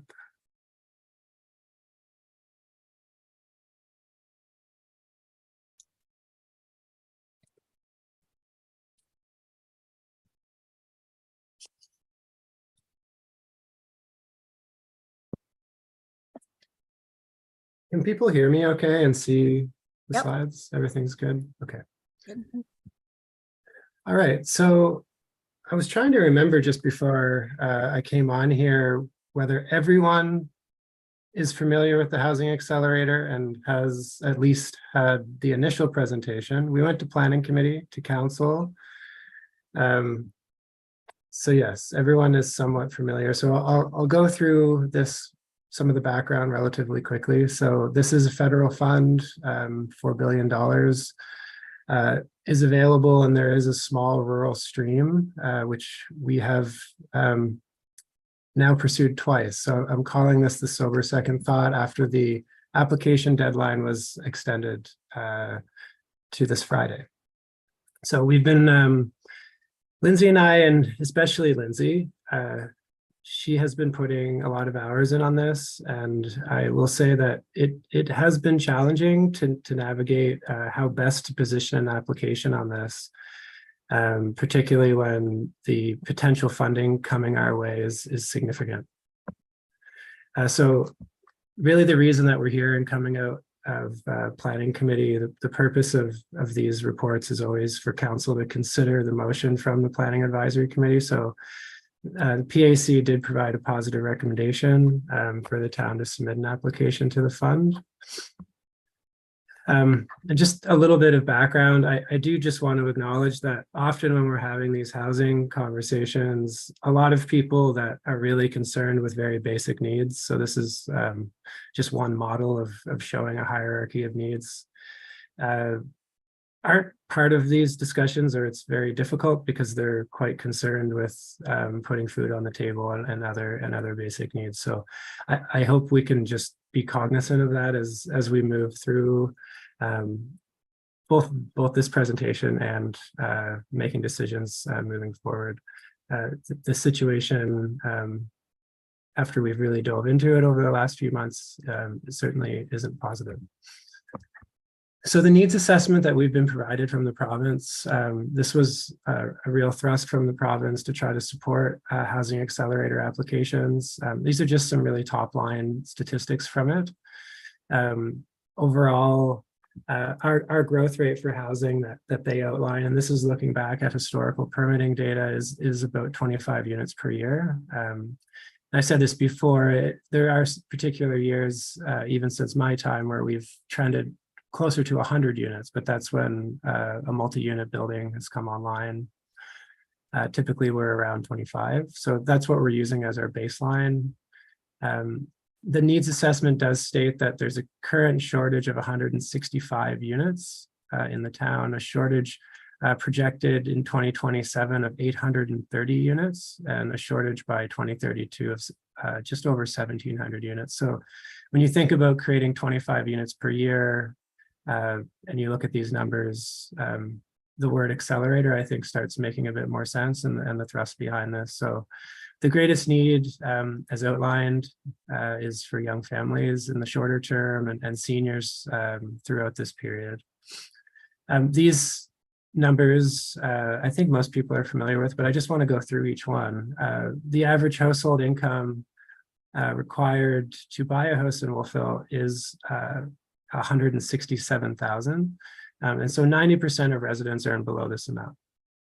The median home price increased from 258,000 in 2016 to 500,000 in 2022. So this is a 93% change.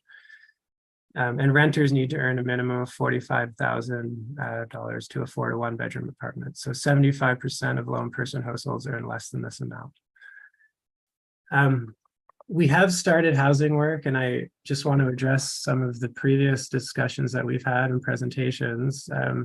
But as we've got further into this and we've had time to unpack this needs assessment a bit more, we do have limited capacity and budgets to move this work forward in a timely manner to address the scale of the need.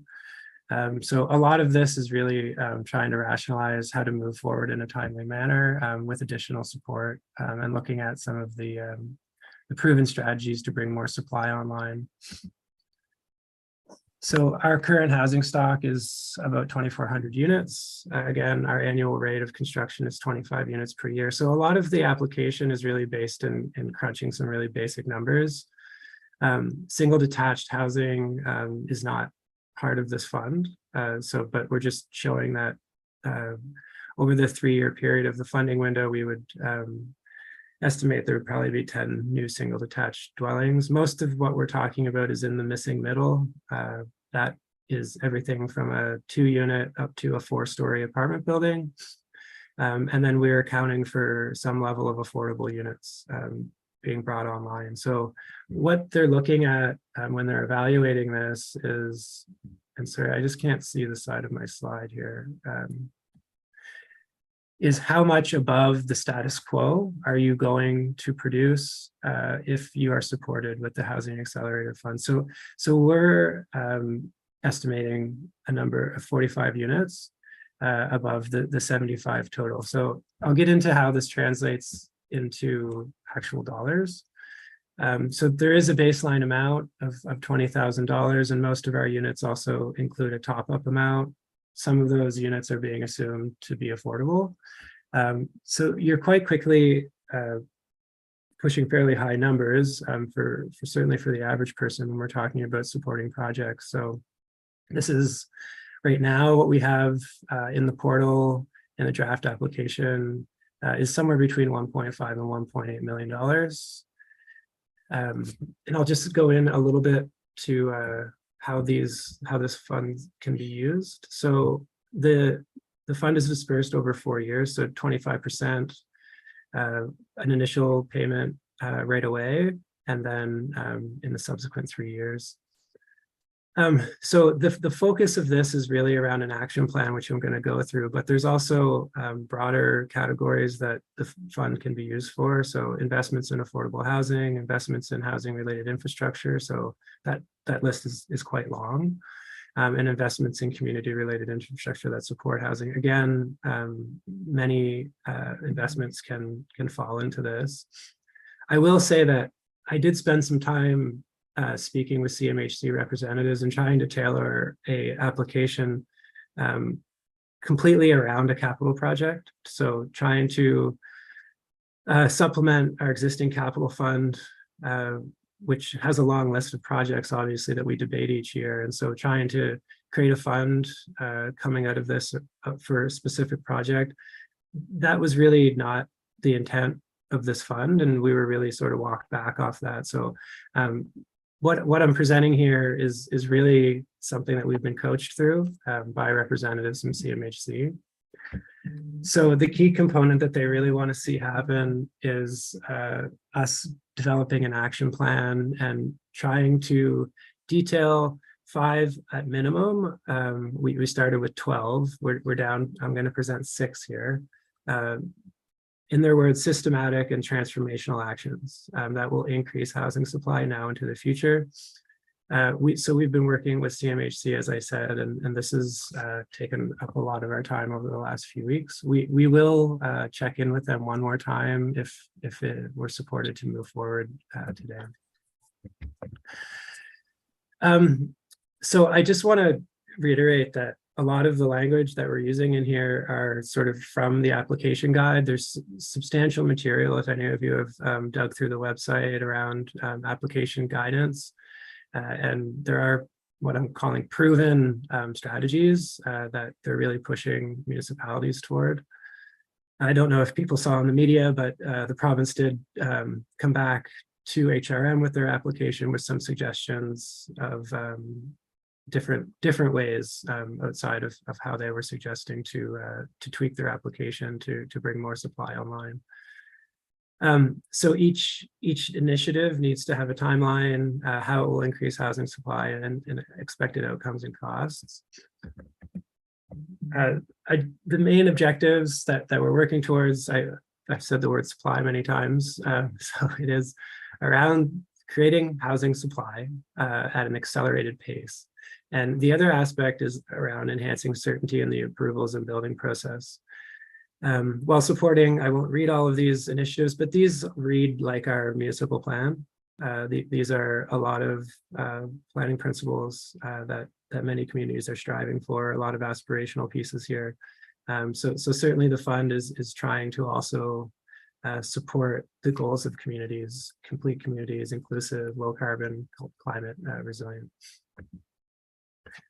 There was a question at PAC. I kept talking about non-market and market housing, so I thought I would just quickly show this again. I have showed this a number of times when speaking about housing. So the red line down the middle of the slide, I'm just simplifying different segments of the housing market. On the left of the slide is what is commonly referred to as non-market housing, and this is housing that essentially is subsidized in different ways. So here you see on the far left things like homeless shelters, moving up to supportive and transitional housing, and then more programmatic type of housing where it's rent geared to income, or subsidized rental, or other types of affordable housing. And some of this we have in the town.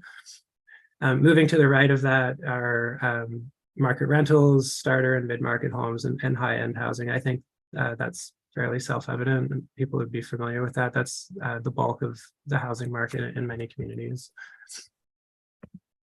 So what we're trying to do here is we're trying to take our application and tailor it across the housing spectrum. So we don't have any proposed impact to that far left segment that I showed you, the red segment, the homeless shelters. So what we're saying is the initiatives that we're looking at would have an impact on some non-market housing stock and not on-market housing stock to the right of the slide. So I think it's important for people to understand that there are no silver bullets in this housing ecosystem. I know all of you are having housing conversations with your neighbors and residents. So I think it's important to understand that there's a number of different entry points into the housing market. So I'm just going to jump into the action plan initiatives. I won't be much longer. So the first initiative really is the most important one from my perspective. I haven't been able to actually release that housing needs assessment from the province. I have shared it with council. I've shared it with planning committee. You'll notice the big embargoed watermark on it. And I think a lot of that, it tells a powerful story around what the state of the housing situation is, both in Wolfville and in the region. So creating some plain language, educational material, I think is really something that we need to start with. So we're actually putting that as an initiative, and it would just outline certain aspects that we're talking about here. And really this is trying to socialize change and build some support for the required housing supply in the community. The second initiative is around exclusionary zoning reform. This is sort of language of the CMHC guide. I think some people will notice this language in different forms of media recently that have been talking about the Accelerator Fund and some of the debate that's happening at the federal level. So this was, I think, deemed essential from the guidance that we're getting. So this is really looking mostly at our R1 zone. We do have a fairly exclusionary zone that only permits single unit dwellings, and looking at building a framework to allow additional units there, as well as some other supportive housing options, including small option homes, accessory dwelling units.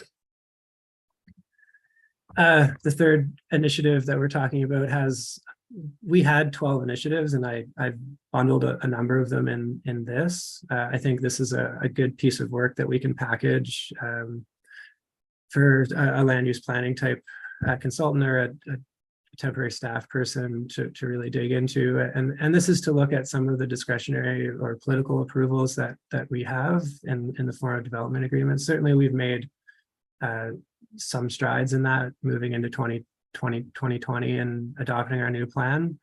But a lot has changed since then, particularly with costs in the market and the challenges for people to bring housing online. That additional time and going back to the primary objectives of the fund, we're really trying to hone in on this. So appropriately zoning properties to bring additional supply potential in certain areas, and amending some regulations to expedite housing approvals. So these are things like reviewing processes, zoning categories, looking what is permitted as of right, what requires a more substantial process, looking at items like parking requirements. I mean, if you're not in the weeds of reviewing planning applications, I can't stress enough how much parking really does dictate a lot of spatial requirements and tech calculations that we're doing and working with developers on how to make that work. That has a couple of different sides to it, but certainly there's viability and affordability pieces to parking and having housing in well-located locations where people may not need a vehicle. We want to look at fees and incentives for bundling affordable housing into some of these projects and looking at increasing allowable building heights. So this is I would say a package that things like building heights and parking certainly work off of each other, types of approval processes and zoning categories. And some of those regulations need to be looked at together. I wouldn't recommend sort of going off and just looking at one of these. I think a lot of these need to be looked at as a package. We started down this road, and I've been working with the consultant, working with Acadia right now on looking at their housing needs. So this would, in my mind, pick up on where that project leaves things and really try to work on a more investment ready project for the next round of funding that's probably inevitable, to develop residential housing on campus through some type of housing strategy and some type of partnership with the town, and there could be other partners involved in this as well. I know I've just recently connected some folks at Acadia with some people looking to do projects in the town. I'm moving into non-market here. So those first four are really focused probably more so on market housing on that right side of the spectrum that I showed you. And we're trying to package up the non-market housing. Again, these were split out into different initiatives. We were encouraged to try to bring some of them together. So this is talking about enabling more non-market housing options, forming a working group, and coming up with a strategy with our partners. Some of the more specific pieces of that and other places are taking a similar approach by taking a portion of the funds and actually creating an affordable housing grant program. So the municipality does have a real incentive to give to people per door, for example. Also, there is town-owned land that I've presented in the past, a number of parcels that I would consider more low-hanging fruit that we could look to do some suitability analysis on and spend some of this money on, even prepare some sites for non-market housing providers to come in and partner with us on providing some of that really needed housing. The last piece is just talking about if something is clearly an affordable housing project, bringing those projects through a process as of right, making a really clear path for them to create a project in town. I think this is the last one. Again, this is on the non-market side, talking about inclusionary zoning. This is a relatively new tool that the province has introduced. This can be coupled with some of the other regulatory tools that I was talking about in number 3, but I wanted to just present this on its own because I do think it has an opportunity to create some non-market housing in town if it can be done right. And there has been places that have done this well. And I'll say that there's also been places where inclusionary zoning has probably stalled development more than anything. So yeah, how we'll use the funding, we're detailing all these initiatives. We have some of them started, so a lot of this is around adding staff capacity to work on these initiatives and work with consultants on studies and recommendations. If people were around during the plan review, we had a couple of term staff that added a lot of capacity, were able to move that project along a lot quicker. We're proposing a housing grant program specific to affordable units that people could create in town. There's the engagement materials, public education. There's capital costs associated with some of the land that we own and doing some suitability and bringing that stuff to council. And then the way that I summarized this with CMHC was, after you do the hard work, there's money left over towards capital contributions. And I think that's a nice way to look at it. So we have a long list of capital projects. And certainly there would be a contribution coming out of this to support housing related infrastructure, which I would argue is almost all of our capital program. So yeah, the timing of this, just moving forward, successful applicants will be notified in November. We anticipate in speaking with CMHC, there would be a bit of back and forth, and we've seen this in speaking with other places that have applied in larger municipalities. So there may be some pushback, there may be some clarification questions asked. So we would look to begin working on this in November, and if we're unsuccessful, I think we can still advance some of this. We just would require some discussion with council and pull this into our priorities within the operations planning that we do. I think that's all I have. This is the recommendation from staff and from PAC, and I'm just going to close this so I can take questions and actually see people. Thank you.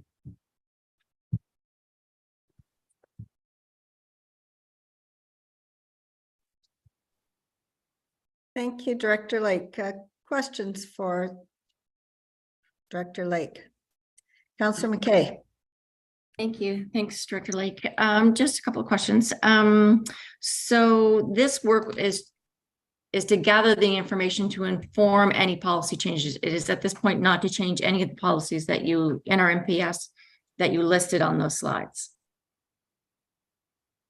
No, the intent would be to make changes to go in the directions that we're suggesting in the action plan.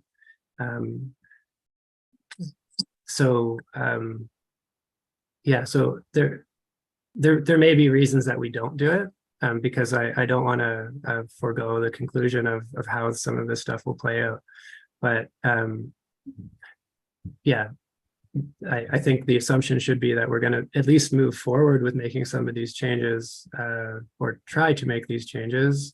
I certainly think the funder wants to, they were coaching us on using stronger language, and I was sort of giving them the well, some of these decisions, need to go through a process, and there needs to be different pieces of it. They're looking for commitment. They're looking for who's on board to bring more housing supply on.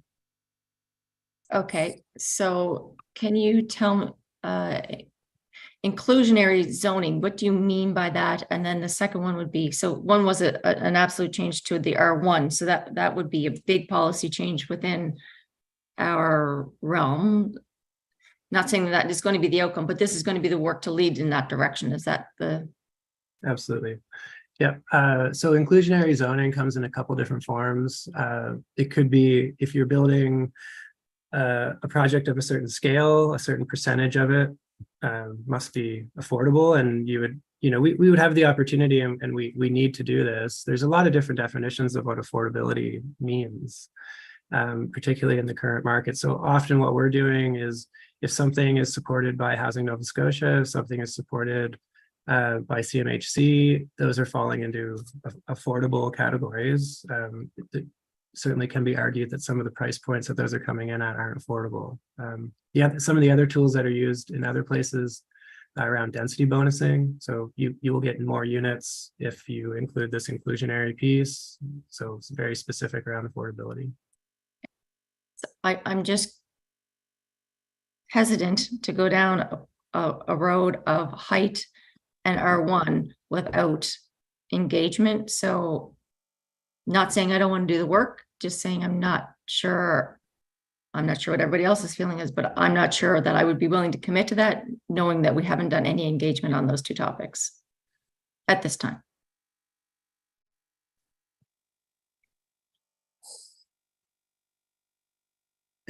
Devin, did you want to respond to Councillor McKay? I think some of those projects, I mean, we have a motion from a councillor to start moving forward with looking at R1. And so some of this would be continuing some of that. We were speaking with this council around approving the East End and looking at building height. We had put that aside when the Baptist Church proposal had come forward. So I think all of this has been in the public discourse. I don't think this, from my perspective, is a surprise, but I wouldn't propose. But you're not proposing not to have engagement. Exactly. Yeah, it was. I was just about to say. I mean, the first initiative is around public education and engagement. Maybe I should add the word and engagement. But it would be essential. I mean, I don't think we can get these changes through, and I think there would be a really intense pressure on council without any, particularly the education piece, so people can understand why we're doing this.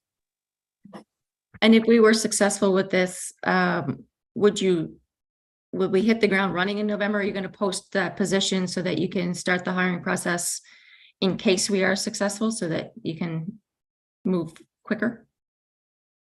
I would probably wait to get a bit more of a signal from them to see what the funding comes in at. I think the way that the portal is spitting out a number, I've been cautioned that may not be the number. So they may evaluate it. It gets underwritten and evaluated as well by, it's hard to say where that will land, particularly for smaller municipalities. Yep, that's fair. Thanks. Yep. Councillor Ingham. I'm sorry. Yeah. Do you have my? Sorry, thank you. Thanks, Devin, for that. It was much more detailed than you presented in planning. I guess it was 2 weeks ago. So just have a question. In the motion, did it, or when you were talking about Lindsay doing the details for new projects, because this is new projects, did you come up with a number? Like in the beginning of the slides, I'm thinking it was like 1.7 million. And does that have to be going in there? Because I know we did talk about at PAC, there was more, but is this the number that you landed on? And do you have to give a number when you're applying? So it forces you through a whole bunch of different screens, which you have to put numbers into. And right now, we think our number is landing around 1.7. Yeah. I think there'll be a little bit of fine tuning, but I think that's around the number. Again, though, we've been cautioned that may not be the number, particularly given the volume of applications they're expecting. So in the motion, there's no number involved. Just to be like, I couldn't see the whole motion on the screen. I was just curious because we did talk about other numbers at PAC. So there is no number. It's just to push. Does council want to move forward on that, basically? Yeah, I think the numbers that are important are we're projecting 45 units above our status quo. Okay. And some of this, I mean, we have to show how some of these initiatives will actually lead to units. There's a lot of, I would call them latent units that are going to come online that I know about, that we could certainly have more than that. I think that the challenge and some of the confusion that I've had on this is because of some of the work we've been doing around bringing supply online outside of the housing accelerator, our number could be significantly more than 45. So it's really hard to say how different conditions in the market may speed things up. I know some of the taxation changes may help finance projects. So it's unfortunate, but a lot of this has been really under a time crunch. And I just want to, I don't want to say we're going to have 115 units and collect $4 million when we may not see that on the ground.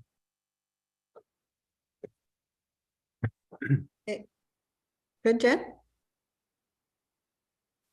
Councillor Palmater. I think that I just got my answer, but so you're looking for permission to go ahead and do the application at this stage, but are our hands going to be tied with what we're going to be doing in the next 5 years if we do take that money? I'm just leery of money that falls out of the sky and what we're allowed to do with it. So that action plan, those initiatives are what we would be pursuing and packaging and bringing forward to council. This just approving going forward with an application doesn't assume that you will approve the decisions that are coming in the future. And I would suspect that a number of these decisions will be outside of this particular council and into the next group that we have in a year from now. There's only so much work that we're going to be able to get done really starting after Christmas and moving into the election season. So I would say that your hands are tied as you will be looking at these initiatives and considering them and asking the community questions about them. And yeah, so that would be as far as I would go. And then I think there would be some ramification if we completely turned on the initiatives, but that would have to be a discussion we have with the funder at that time. So if we start down the road of one of your initiatives and we put in the bucket $250,000 and really it turns out to be $400,000, we're going to be out the $150,000 that were from inflation or whatever it was. But that's what my scare is of it. Because I don't know where your budget is or what you're carrying for budgets for your initiatives, but maybe you have something more detailed than I'm seeing. I think a big part of this is bringing on capacity to have discussions and build trust and talk to different groups, particularly on the non-market side. There's a number of people that are interested. They're at different points in trying to bring a project forward, and they could really benefit from someone coming in and helping them. There's also consulting dollars. There's a defined amount that would have a timestamp on it around people creating affordable units and getting a subsidy. So I've said this a couple of times, like here's the opportunity to apply for a lot more units and to bring in a lot more potential dollars here. But I've taken a fairly, I would say, conservative approach on the projections so that we are working with a number that's manageable, and the projects that we're talking about aren't making any really huge assumptions that I think would get away from us, if that's sort of where you're going with that. Yeah, that is exactly where I'm going with it. Yeah, I share that concern. Yeah. Yeah. Okay. All right. Thank you. Deputy Mayor? Thank you, Mayor Donovan, and thank you, Devin, for that presentation. I guess I want to refer back to the comments that Councillor McKay made, because this accelerator program option came in after we had already begun to discuss some options or things that we were to examine. R1, a review of R1 being one of those. It is now your number 2 on this list of things that would be under this application. I guess what I'm wondering is, can we still pursue that as we were doing before this grant? Because I see this as something that is responding very quickly and efficiently to the challenges that we know seniors are facing to age in place, or young families who want to buy into Wolfville, have because of the affordability issues. And the idea originally, at least when I had put this forward, is that we were going to look at allowing owner-occupied homes to have, say, 1 unit in them that would help alleviate the financial burden on seniors and on young families. Is there any way that we can still continue with that, and would something like that be useful in strengthening our application to show that we are trying to, continuing to move forward with things that we've identified as possibly quick wins, because it wouldn't, these things would not take as long to put in place or to realize because of, lack of construction challenges and all of that. would it make sense to continue to pursue those specific priorities, or that one in particular? I mean, in my mind, we haven't really started that review.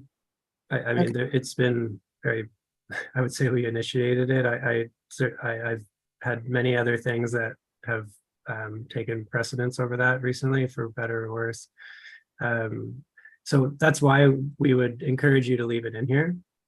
I know that the coaching that CMHC is doing is they're trying to push places to do more than, you know, there's a conversation around, in my circles anyway, about, you know, is if you have an R1 zone or an R2 zone, should really things be moving to more of a 4-unit type of as of right situation? And so that's not a secret. That's happening in many communities. That's the conversation that's happening. I think Wolfville's not unique in its housing stock. It's very similar to most other Canadian communities.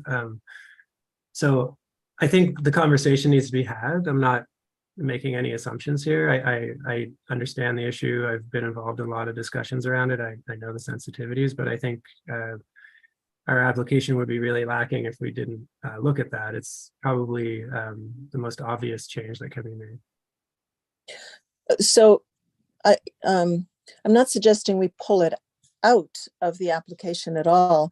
I'm just suggesting, is that something that can be done concurrently with the application, that remains there, but is this something that we can kind of move forward as a sign of, you know, our desire to really address some of these as quickly as possible, some of these higher housing issues and challenges? I think if that was the will of council, it would be probably looked upon positively, that council was taking initiative to look at a specific issue in an accelerated manner. I'm not sure. I think for my seat, leaving it in there because of the deadline being Friday, and not knowing until November, I think that evaluation process, regardless of if we started doing something, and I wouldn't propose starting to do something in the next month. Okay. I will say though that I could be directed to do something. This is really you know, I'm bringing information to council, and council can make decisions and provide direction here. Okay, Isabel? Yeah, I guess it is something that I would like to see us move on sooner rather than later. I don't want to do anything that interferes with this application, but I would like to do whatever we can to enhance it or strengthen it. So, yeah. Okay, Councillor McKay? So I'm worried, I guess, so maybe I'm on the opposite side of the coin of the deputy mayor. I think that looking at, and I thought owner occupied R1 was only done at PAC. I didn't know that. I don't recall it coming to council, but maybe it did. That it would be looked at, but looked at and moving on are two different things, because that's a very sensitive topic. And putting it in here, are we saying, yes, we are going to do that? Because if the answer is yes, we are going to do that, I think we're going down a slippery slope right now. And I think we can put it in there and we can look at it, but we need engagement before we say yes. And so are our hands tied to implementing it if we take this funding? So that would be my first question. And my second question is, the motion doesn't say a number. And I don't remember from the first slide what our commitment was. Was it shared dollars, or was it simply a grant? And does it follow the purchasing policy? Because I know we have to put a dollar amount. I think our purchasing policy says we have to say what it is within the limits that we spend. We just changed that policy last year. Who else was on audit with me that might remember that? Mike's here. Dr. McLean is there, so he can answer that. But so I'm wondering about the commitment and the payback if it doesn't go. I mean, height might be the same thing. I'm okay with the units. I think the number of units is absolutely fine and could do more. And I don't think that converting R1 to R1A is quite as easy as we all think it is. I've been on a list for 2 years to redo a bathroom, and I'm not getting anywhere with it. And the quote was, you know, in exceeds of $35,000 for a very small bathroom. So I don't think those quick wins are quite as quick or as cheap as we would like to think they are anymore. Like maybe 5 years ago, but I don't think it's the same as it was at one time. So I don't want to put all our eggs in that basket and say we can't deliver. I just want to provide a couple of points of clarification. So we're not projecting that making R1 changes are going to lead to immediate units. We're not accounting for really any units on that because I agree with you. I mean, we're working with all the builders that work in Wolfville every day. So we certainly understand the realities of where things are at. But part of the application process isn't just the 3-year window, it's also a 10-year projection. So the focus really is around systematic transformational changes. I mean, you're seeing most communities make this change that you're referring to. You know, HRM has made that change across the board. It's being talked about at the provincial level, being legislated. It's being talked at the federal level around exclusionary zoning. So I think it's a discussion that's worth having. I don't, again, want to make assumptions on a decision, but we would really be remiss not to include it in the application. It from a policy perspective and moving the needle on potential supply, there's vast areas of the town that are zoned R1. It's a significant portion of our residential area.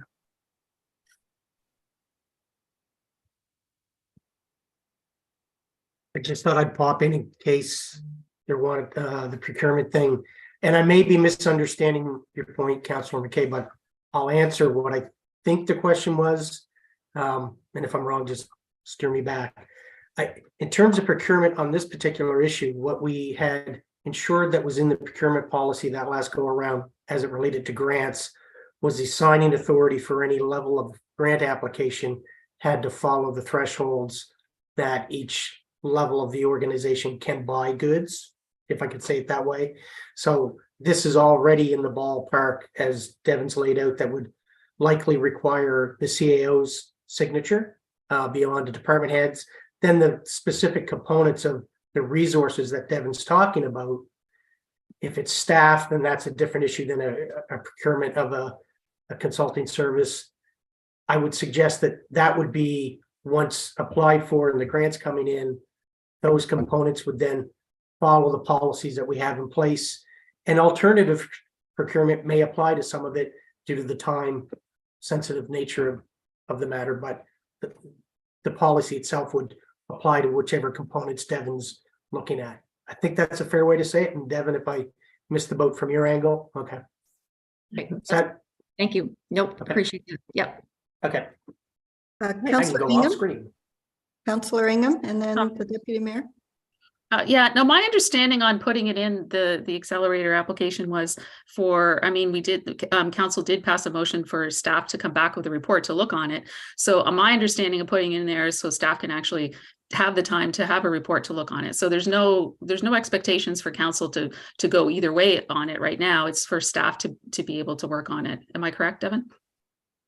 Or is that and how I would see some of this playing out is if something that we're saying we're looking at is really going sideways, we may jeopardize that third funding or that fourth funding.